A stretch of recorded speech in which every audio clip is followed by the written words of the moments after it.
Hello everybody, welcome to Coco's Crochet. I'm Litza and today is our Knitting Machine Makes episode 3. Now before we get started on today's little make, and I'll talk to you through it and how the machine performed, the knitting machine, and what yarns work best in it, I just wanted to formally introduce you to Henrietta.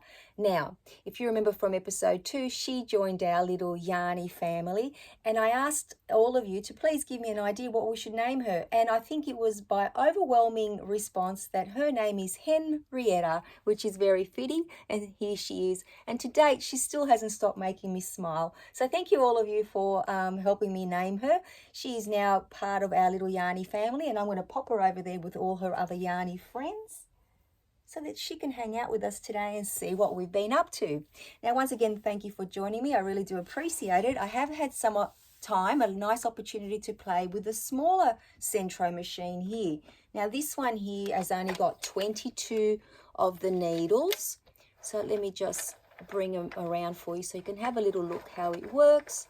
The first one is the black one, and you will see it popping up very, very soon. And there it is there.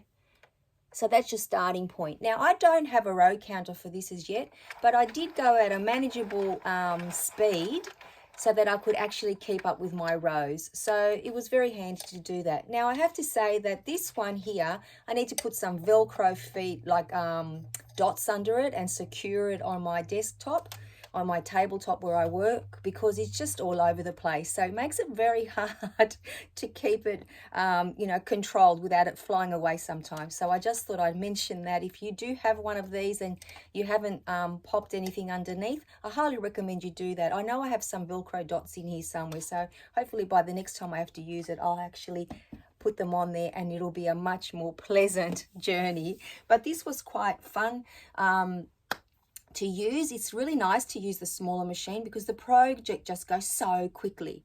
Now, I did make towel toppers because you know I love towel toppers, or I should call them towel rings, because towel toppers are actually attached to the towel, right guys? This is the ring itself. So I've got here 2 to show you, and then I'll talk you through the process. Now here they are here. So they have the ring, the button. You open it up like this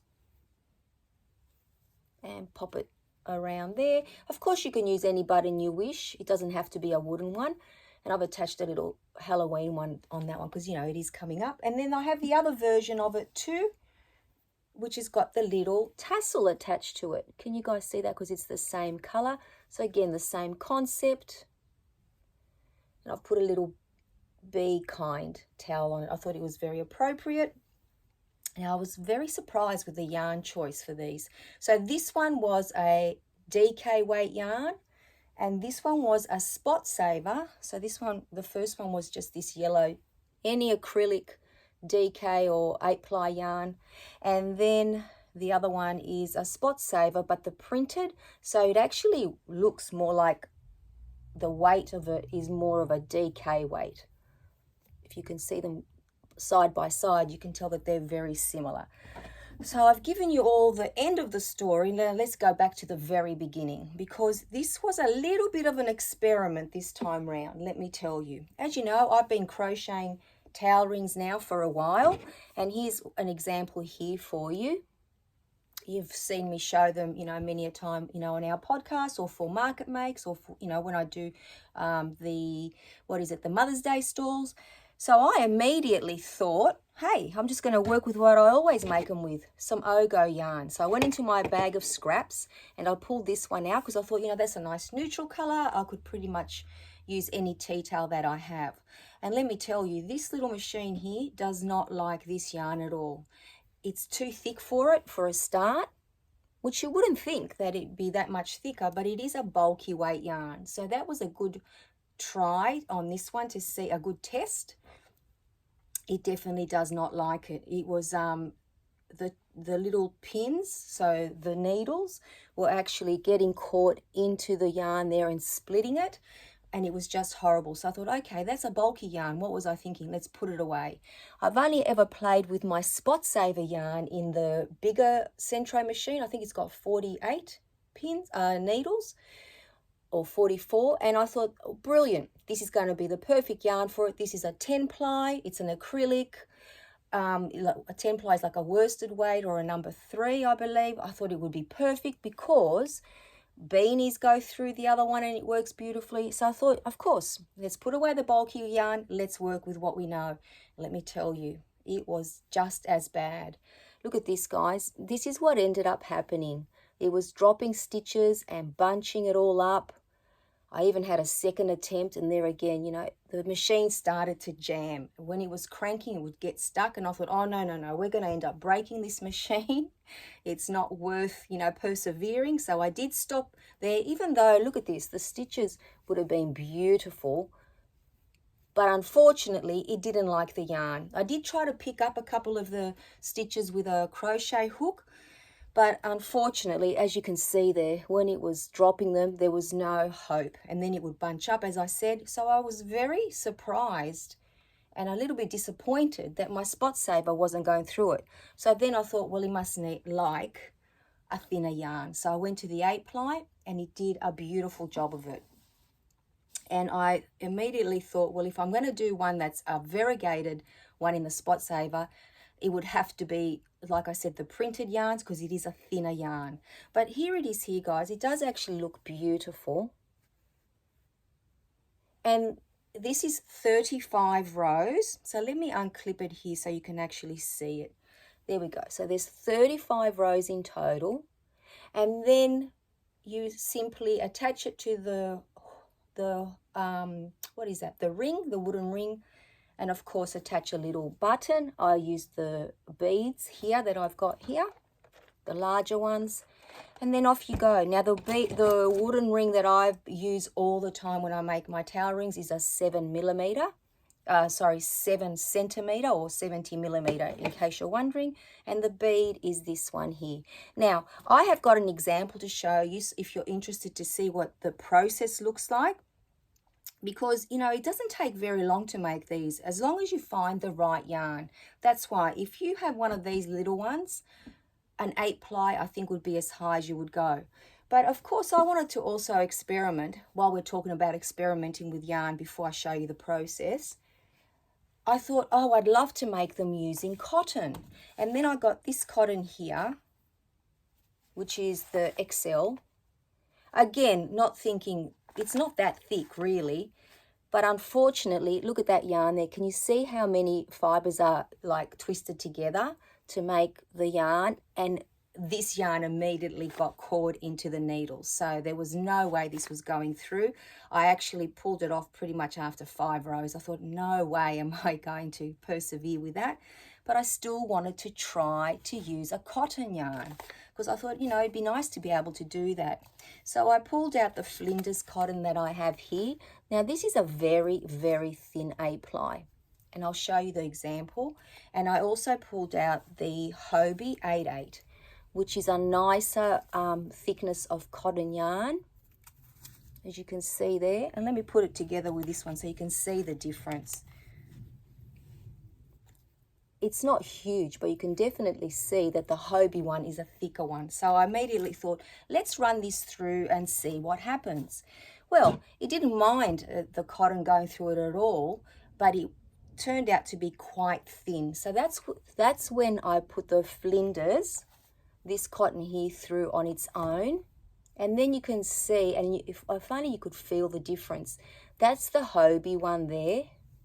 It's actually thicker, you can feel it. And then I thought, what happens if I double up the Flinders cotton, the thinner one? Let me tell you, a mess happens. It was not happy at all. So I immediately pulled it off. And I thought to myself, you know what, if only I could use my favorite yarn that I like to use for making my coasters, but I didn't want to, you know, put that through because I don't have very much of it. So what I did do is I actually made a whole one using the Hobie cotton, and I will talk you through the process because it doesn't take very much at all, guys, and it is a fun project and a very nice one when you get the right weight yarn. So I'm thinking at this stage it's going to have to be for me the 8 ply, but I am going to try it again when I secure this to the tabletop, because I think by holding the tension of the cotton as I'm working with it, so, you know, like imagine you're holding onto it as well, not too tight that it doesn't go around, like, you know, when you're cranking the handle, you don't want it to jam, but at least won't be going as quickly around. So with a little bit more tension, it might produce a better stitch, because I'm not quite happy with the stitch definition. That's the problem, I think, with the cotton at this stage. Whereas, as you can see, like, how beautiful is this? You know, you can see it, even though that's a variegated. Let's bring back the yellow for you.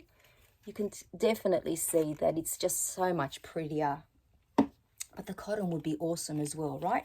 So the tutorial that I used is Days Crochet Modern Crochet Patterns. That's the YouTube channel. It's about 2 years old, the tutorial. I will try to link it in the description box. And it's called Boho Towel Ring. And it is a beautiful, beautiful tutorial. I highly recommend it if you have a little knitting machine and you would like to try it. And coincidentally, she's also the same. I use the same YouTuber to make the crochet towel toppers. So, you know, she's actually really good at creating these amazing little projects for us. So she did a wonderful job. It wasn't the tutorial, it was actually finding the right yarn. And of course, that's what we need to do, just experiment, which is part of the fun and the journey. So I will show you from beginning to end pretty much, so you know what the process is to get one of these. And what I thought with the cotton, though, as I was coming on to let you know all about it, I thought if I actually, like, see how I when I been putting my towel toppers, my towel rings previously, I don't actually put them on like that. I've realized when I do them crochet, I actually double it up. So instead of doing it that way, which is the way that it shows us, you know, that she does it, I've been doubling it up like this. So we might actually make the cotton a little bit stronger. So maybe I'll try that when I finish it and let you know how it went. So stay tuned for that. I'll bring you an update in the next episode. So basically what you do is you start off by threading, you know, your yarn onto your machine as you do, going backwards and forwards. So if you've never seen a tutorial on knitting machine makes, it's actually a lot of fun to watch. It's actually very soothing and calming. I really enjoy it. So that's what got me started, you know, interested in the whole let's get, you know, a knitting machine makes little mini series. So, and then what you do is you make a tube. So you start off and you make a tube, but before you end it, because we want one side that we gather together almost like the top of a beanie, and then the bottom side we want to make it flat so we can sew it together. So when you pull this out, this is what we call waste yarn. So you actually do 5 rows using some waste yarn. And I always like to keep mine. I don't throw it out because you're going to be reusing it. And this is the one that I'll show you what you do with your crochet hook to make the straight edge where you attach your ring in this instance. So at this end, what you do is you, I'll show you with this actually. So you have your little tail end. There's a lot of little ends in here because they've been joining the yarn together. So here we go. There's your little end here. And you cinch it all together. Can I get it done? So you just cinch it together. Make sure it's nice and neat. As you can see there, it's like the top of a beanie now. Then you get your darning needle and you go through each and every loop to make sure that it's nice and secure. Then you get a crochet hook. In this instance, she asked for us to use a 4.5mm. I don't think that really matters what size you use. Then you poke it through the very top as close as you can to the bit that you've cinched in the middle there, and then you do 5 chains, and then you secure it as close as you can on the other side with a slip stitch, and then you just weave it through, and that brings you to this bit here. So that's your loop for your button. Now, depending on your button, of course, you might have to change how many chains you put in, because you might have a bigger button or a smaller button. But for my size button here, 5 chains are perfect. And then what you do at this end, where the waste yarn is, you fold it over until you see the the top of your stitches, so your very last stitches that are your main color, and then you just marry them all up. So you do that, guys. You marry them all up so they're next to each other, and then you simply take your hook, so crochet is always going to be involved, and you pick one up, then the one next to it, and you slip stitch through, and you do all that all the way down until you've closed it off. And then what you simply do is you then pull off the what is this yarn? The waste yarn, and then you have a top that's flat.